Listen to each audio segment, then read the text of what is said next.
The Dreamer's Edge podcast is recorded. That's it.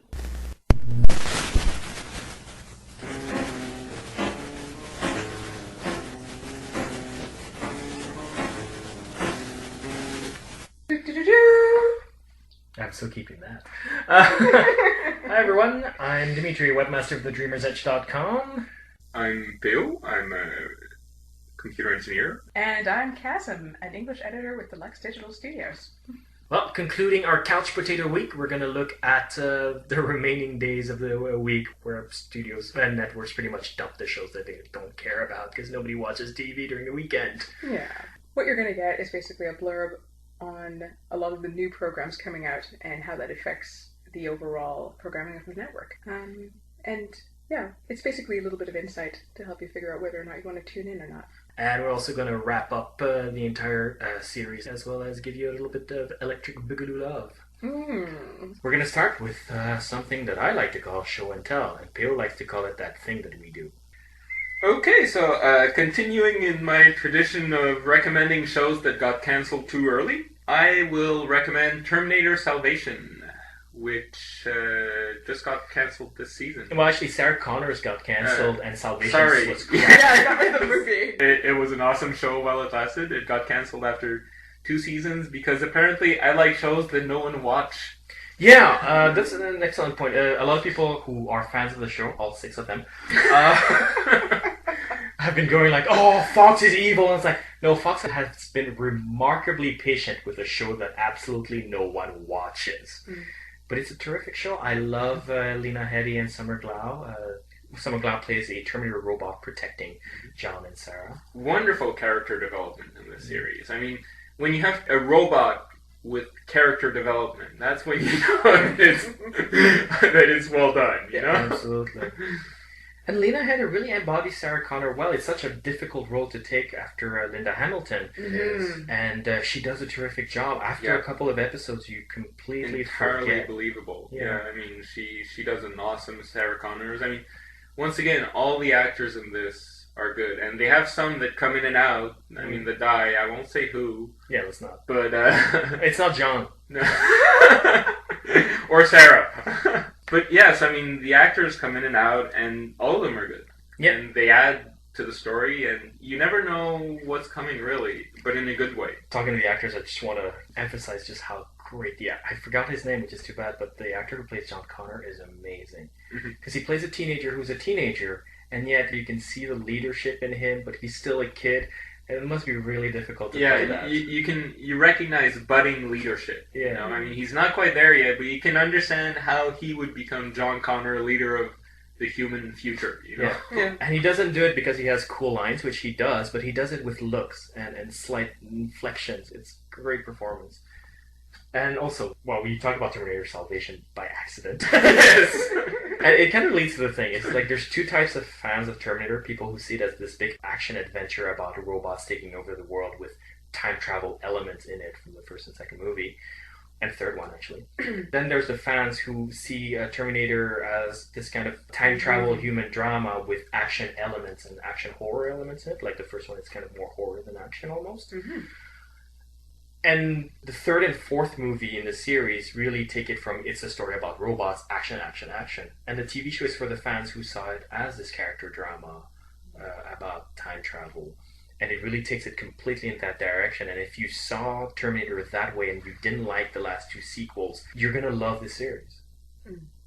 Good point. So I guess there are more people who like the big robots duking it out than the actual character. I get the feeling that's the case, yes. Well, they might like Transformers. If box office numbers are an indication, yes, they do. I recommend that you don't buy it. Exactly. Yeah. No, actually, I recommend that you do buy Harper's Island, which is a 13-episode slasher. They build it as a mystery series, but really, it's a slasher in the old 80s style type slasher. It's 13 episodes long, so go buy it. Why do I want you to go buy it? Because I want the experiment to work, because I like the idea of a mini-series where writers and producers don't feel the pressure of having to leave the series and the story open-ended. They can actually drive towards a conclusion at a calculated pace, which I love. And that's one of the strengths of the show. It stars Elaine Cassidy as Abby, a girl whose mother was killed by a serial killer on Harper's Island, and who comes back to the island some 10 years later to attend her best friend Chris Gorham from Popular Harrison. Yeah. His wedding. That's another great recommendation. Yeah, no, it's great because you get the time to know the characters before they get killed off, which there's quite a few episodes that I watched on first running where I was like, oh, really him? No, oh! And it's a great feeling to have in a slasher. Yeah. Usually when it's an hour and a half, it's just a collection of kills instead of characters actually getting knocked off and you caring about it. Yeah. And one cool thing for DVD buyers, the title of every episode is an onomatopoeia, which corresponds to the death of one of the characters. So you'll have an episode called Bang, Slash, Thwack. And it's kind of fun to watch it and try to figure out who's going to get killed and how just by that sound. Very good show. Yeah, which I guess it means turn things on to me here. I'm actually going to go with the revamped Doctor Who. It's now on to season 4 or 5 now. First season you had Chris Eccleston, who I thought was really good. It was too bad that he chose not to come back from season 2 onwards, but you do get David Tennant, who I think makes an excellent Doctor. I like the fact that they've kind of updated things for a modern audience in the sense that they have a series of episodes with a drug called Andipose, which is supposed to eliminate the fat from your body. Because you know how everyone's really obsessed with, obesity, losing weight, getting in shape. The only problem is, it completely dissolves you into like these cute little characters. So it's just like pure like little fat characters, and they scurry out. So you've got like your fun, lighter elements, and then you have some like darker sort of storylines, kind of keeping with the Doctor Who theme, where you kind of mix together some elements of history, but of course with a twist, not being entirely historically accurate. Yeah, I've always just found it a very interesting show, except for the 1980s, and I've continued to stick with it, and I would like more people to get on the Doctor Who bandwagon. I actually really enjoy it as well. I find they had some really good doctors since they started up again. Yeah, well, David Tennant I adore as the Doctor right now. He's got like this little bit of a nerdy sort of quality to him in terms of how he's dressing and how he presents himself, but then being incredibly brilliant, and then also being completely oblivious that no one tends to follow what you're talking about, and it's just like, yes, I just need to do this really quickly and I'll pop right back. And he's just so full of energy, and I think that's what I like most of all. He's an incredibly energetic Doctor. What are the names of the nemesis of the Daleks? The Daleks. Yeah, I love it. Do they ever explain how they get, upstairs? What? That would be awesome to see. Yeah, they fly. Oh, they fly? Yeah. Oh, they fly now. Okay. Yeah. That was introduced at some point. Yeah, Okay. I think to compensate for that exact thing. Because the thing is, you do see those old characters that you remember, right? Mm-hmm. But, yeah, they've been updated a little bit. So, it's time to look at the grid for the weekend. What's new this fall on the weekend? Well, let's look at Saturday. Yeah, Who cares? no one cares. If you care about Saturday, here's a thought. Go out. Come I know, on. exactly. If you got school or work, the following week, you really should be out on Saturdays. Even the networks have declared it a waste of time because they're all repeats. Exactly. So, come on. Treat yourself. So Sundays. Yeah. Sundays. Alright, so ABC. Let's start at 8. Extreme Makeover Home Edition. That sounds like a board game to me. If you like schmaltz, but at the same time can be inspiring, I guess that could be your show. How is that inspiring? I don't know. I managed to watch one episode, because I do have a friend who actually does watch the show on a regular basis, and they were remaking the home of this young girl who has an autoimmune disease, so she gets sick fairly often, and it was interesting in the sense that, she's always very upbeat. She enjoys designing clothes, and they took one of her designs, and they actually had the dress made, and they set up a little space for her in her room where, she has her drawing board, her dummy, so she can pin the dresses together and whatnot. So it was interesting in that sense. It's not my type of show. The whole point is just to make people cry. And feel bad about themselves in the sense that, Yeah, like my sister's keeper. It's like, yeah, I shouldn't complain because I don't necessarily have their problems. Oh, you might. And then you might be like, well, no one's making over my house. So, So you cry anyway. Anyway, exactly. So, whatever. Out of curiosity, do you know how many seasons the original Extreme Makeover lasted? I have no idea. This has been much more popular than the original. Well, yeah, because not nearly as tedious. Yeah. We could look it up, pause the thing and look it up, but we won't. So there you go. That's how much we care, listeners. 9 o'clock, Desperate Housewives still going. Yeah, I'm actually surprised. I mean, I tuned in briefly when they had Nathan Fillion, but that's simply because I think he's hot. I think Desperate Housewives had a limited shelf life. I think it's an ingenious concept when it started. Mm-hmm. It's been 6 seasons of more of the same. It was a bit weird because they did that same sort of thing as you saw with One Tree Hill, where some years had passed. I think it was supposed to be about 10 years, about a decade had passed. 10 years have passed and they still look the way they do. Yeah. They were already pretty good looking older women to begin with, Yeah. and now they're supposed to play 10 years older. It's like, okay, those are the best looking women of their age. Exactly. It's pushing it. No, it's pushed it, actually. So 10 years? Really? yeah, it was a big chunk because you got Gabrielle. She's got 2 kids now, one of whom is about 10. So yeah. And how do they explain? Because the teenagers don't like Susan's daughter there. She's not going to look 28. Well, that's exactly it. And the weird thing is, she's married and got a kid. Wow, 10 years. I knew they made a jump, which is not a bad idea because Yeah, that would. you need to build the mystery. And since you've been going for a few seasons, you've mined all you can from their past as it is. Mm-hmm. But 10 freaking years? Yeah. Like right now, the show's taking place in 2019. It looks like 2009. I could be wrong. I mean, I don't know what sort of technology you would expect for 2019. Flying cars, perhaps? I don't know. Then again, it's performing consistently, so I can understand the network not wanting to. No, that's it. They're Yeah. not going to throw it away without giving it another shot. So. Yeah. Who's your favorite housewife? Brie, but only because she can make me really delicious things. A Makes me single hungry. mother one. What's her Susan? Susan. Yeah. Terry Hatcher there? Yeah, Terry Hatcher. I liked her better as Lois.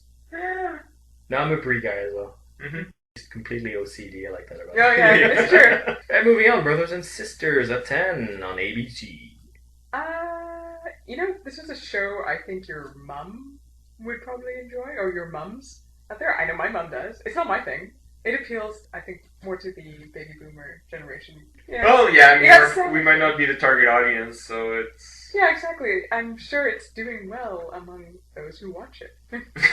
By definition. No, quite poorly amongst those who aren't watching it. Hold on, though. In fairness, that's actually a fair comment when you consider that Brothers and Sisters is not a show that's going to have fanboys. Yeah. Because fanboys watch something and it doesn't do well with them somehow. But yeah, I imagine it must have loyal viewers. Well, I'm willing to bet that it's going to stay for another season after that. CBS, The Amazing Race. At 8 o'clock.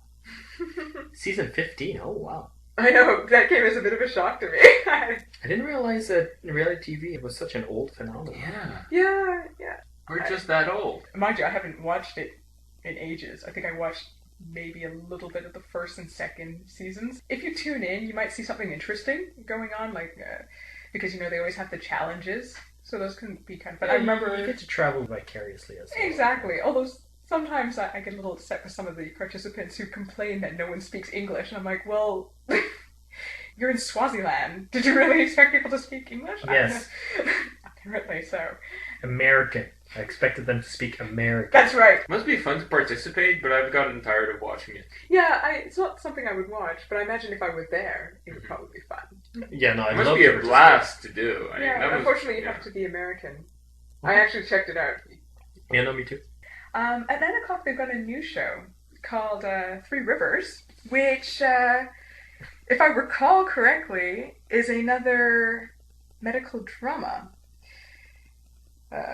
About organ donors. That's right, it's organ donors. There's been so many medical dramas that I'm starting to get a bit confused now. But yeah, basically you're going into the lives and plights of organ donors.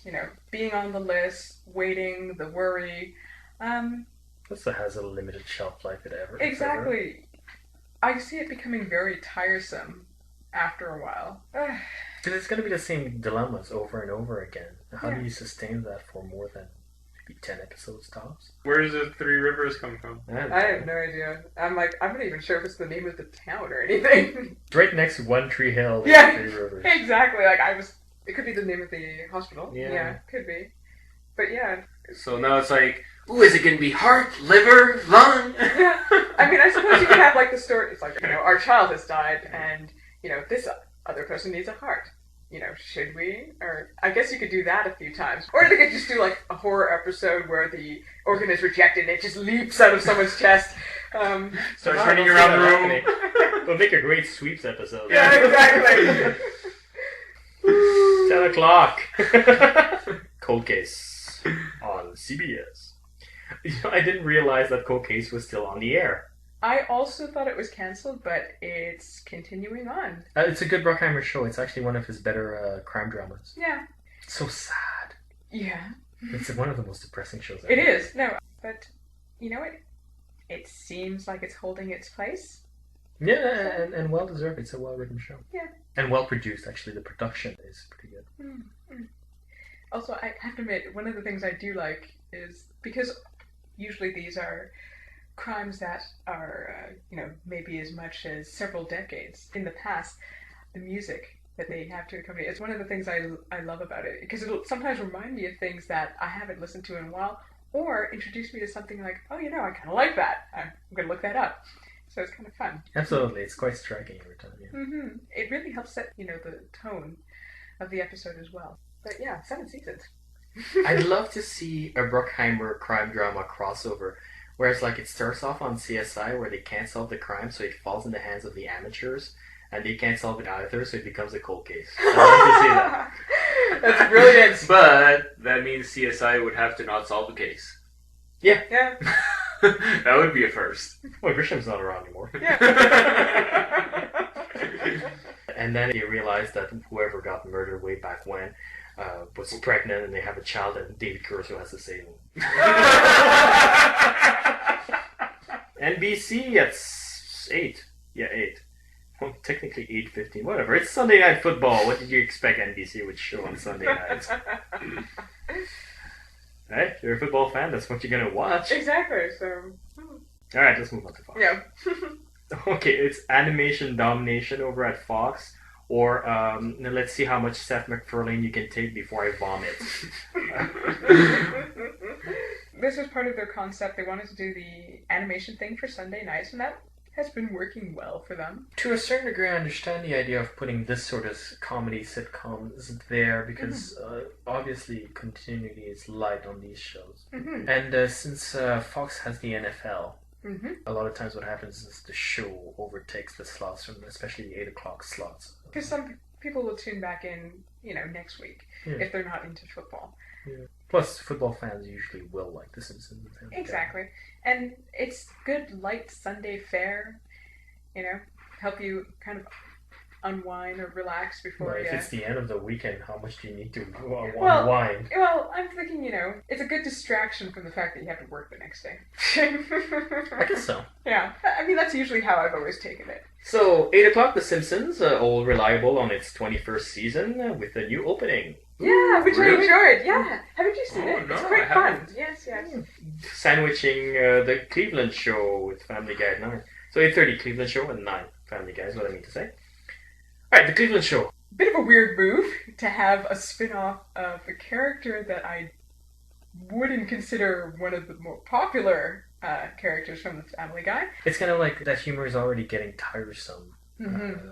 An hour and a half in a row of that crap? Oh gosh. Yeah, that's a bit much. I can't imagine it lasting It's more like than a season. it's like Family Guy, but making fun of black people. Ooh. Yeah, I suppose they thought in some sort of naive way that they might appeal to an African American audience. Yeah, but Family Guy already does. I mean, Exactly. He doesn't have to Exactly. have black people in it to appeal to And black yet, people. strangely enough, that seems to be what networks think. I mean, like, mind you, It's it's not simplistic. that I'm saying that there should only be white people on television. Also, apparently, that seems to be very successful. Friends and Sex and the City, but That does not look good. it's because I'm not entirely sure that Seth MacFarlane has that much to say about being black. No. Yeah, this would have been a good time to bring in something new, not related at all to Seth MacFarlane's other franchises. I mean, just from what I've been reading on the net, it sounds like a lot of people have already dismissed the show and have no intention of watching it whatsoever. The problem with that show as well is that the Cleveland show, if it's really bad, won't just discredit the Cleveland show. It'll discredit Family Guy and American Dad at the same time. Mm-hmm. So it's kind of a risky move in the sense that Fox has a very comfortable Sunday night programming, and they're actually putting it at risk by overdoing it. Yeah, I don't know why they bothered to do that. I mean, he must be already stretched fairly thin between Family Guy and American Dad. Well, I'm guessing it doesn't take much effort. Yeah, it's like, I'll just plug in this joke from Family Guy over here and take that. It's true. It's like these shows claim to be about something, but they never really are. In their same time slots from last season, at 9 o'clock you've got Family Guy, and at 9:30 you've got American Dad. Just so I can complete this abomination. Abomination domination. I think it's animation abomination. Yeah, exactly. Just for the alliteration. Yeah, I'm Little C. Yeah, alright, so who gets the night? Who takes the night will take the weekend. NBC. That's a no-brainer, isn't it? Yeah, it's football. I'm watching NBA football on NBC. I can't believe Fox did that, though. This was a perfect opportunity to bring in something new. You know? Yeah, but the Sunday 8:30 slot has always been kind of a weird death slot on Fox. True. Like, they never managed to fill that slot with anything. Yeah, that's true. They had, like, The War at Home briefly. Well, Arrested Development was on that slot. Yeah. I wonder what people are doing. It's like, 8:30, okay, I'm just going to turn off the TV. And I'll turn it back on at 9. Yeah, that's what happened. They're not up against half-hour shows either. I know! That's exactly it. Yeah, it's got to be football. Although I imagine, like, middle-aged women will be watching ABC. That seems about right. Yeah. Alright. What about shows you would miss the most? That have been cancelled. Yeah, they canceled Actually, a lot of shows last season, the 2008-2009 season, and the reason for that is that a lot of shows got a free pass because of the writer's strike. So 2009, like, it was axe grinding time. Trimming the fat? Yeah, they were trimming the fat for 2 years instead of 1 year. So there's a lot of shows that got cancelled. Among the shows I'm gonna miss is The Unusual. Oh, yeah. That show got Foxified. It wasn't on Fox, it was on ABC, but it got totally like old school, like early New Millennium Fox administration type thing, where it got started around May, brand new episodes. A show that really had trouble finding its feet at the beginning, but like competing in May sweeps. Yeah, yeah.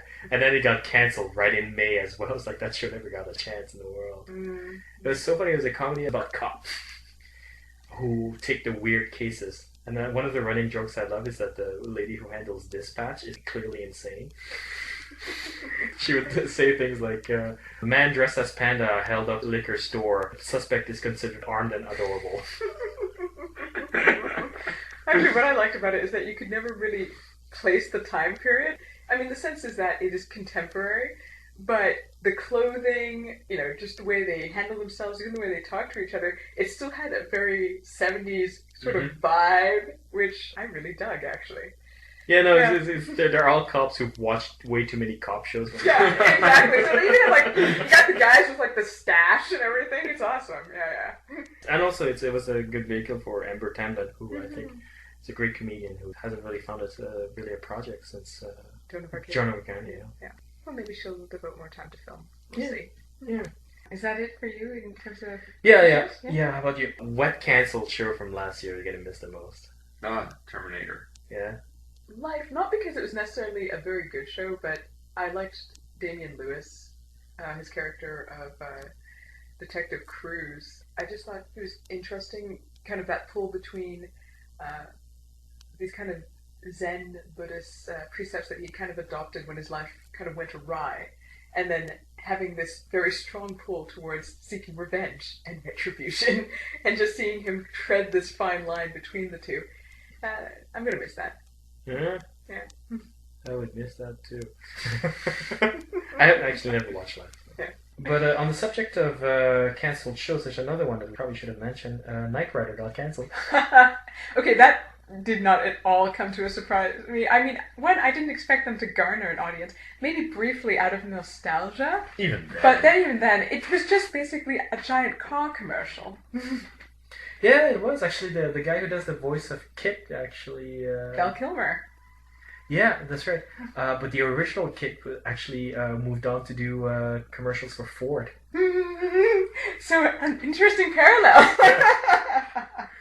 Because they wanted to take the same voice for Kit, and he wasn't allowed to because Ford had him on contract, and he wasn't going to be doing the voice of a car from another brand for Yeah, obvious exactly. reasons. So that tells you how much the car commercial aspect of Knight Rider is intrinsic to the series. That even the competitors were like, "Hey, hold on now." Exactly.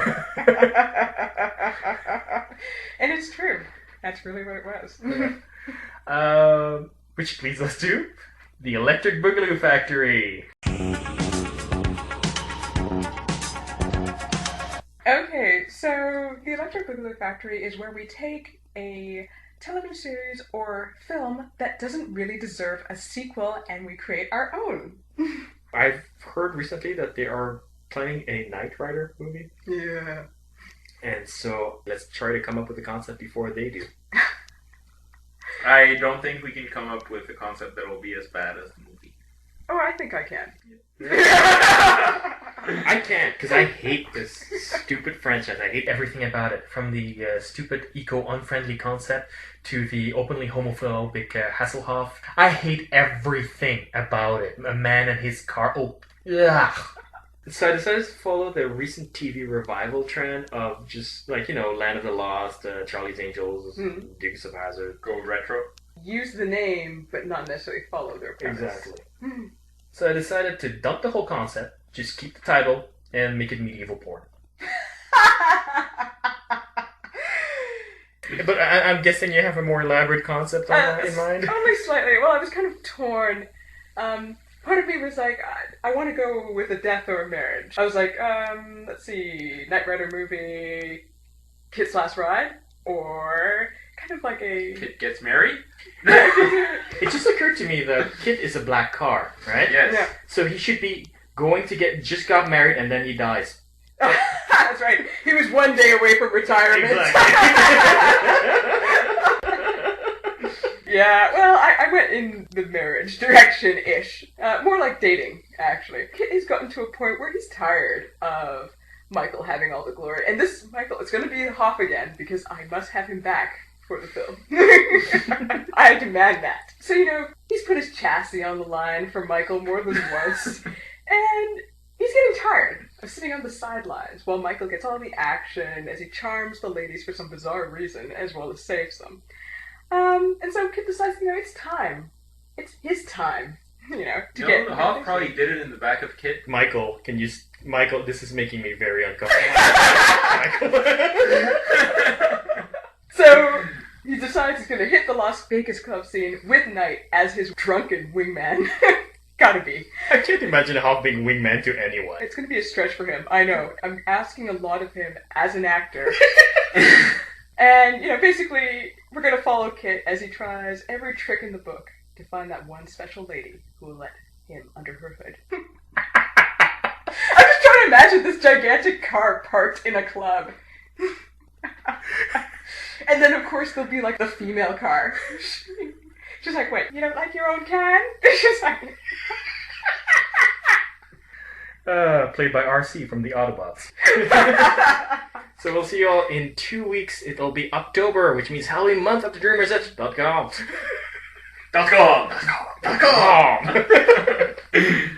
And that means we're going to do a horror special for the next 3 weeks of October. And you'll see the triumphant return of Dennis P. So see you then, folks, in 2 weeks.